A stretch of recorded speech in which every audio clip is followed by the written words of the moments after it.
লালন ভাই টাকার ব্যবস্থা হইছে? চিন্তা কইরো না, লালনের টাকার অভাব নাই, ব্যবসা চলবেই, চিন্তাহীনভাবে ব্যবসা করে। ডাইলের বড় চালান আসছে, যদি ধরা পড়ি? এই এলাকায় কে ধরবে? দল যতদিন ক্ষমতায় ততদিন সমস্যা নাই।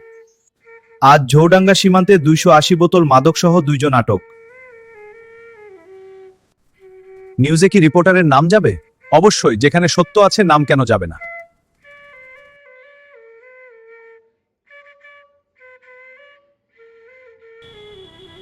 তুই নাকি অনেক বড় সাংবাদিক হইছিস।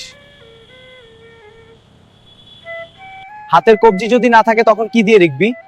কলম চালালে হাত ভেঙে ফেলবো, মনে রাখিস।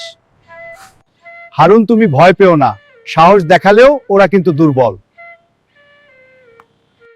প্রতীক বারবার হামলা, তবু লিখে যাচ্ছি, লিখবই। ইতিহাস লেখে সাংবাদিকরা, কিন্তু আগে তাদের বাঁচতে হয়।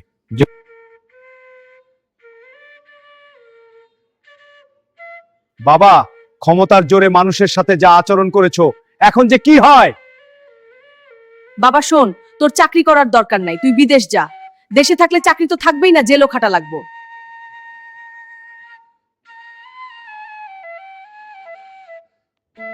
সত্য চাপা দিলে অপরাধ বড় হয়, লিখলে অপরাধ পালায়।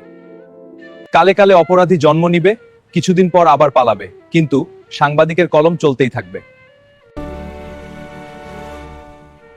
Thank you for watching.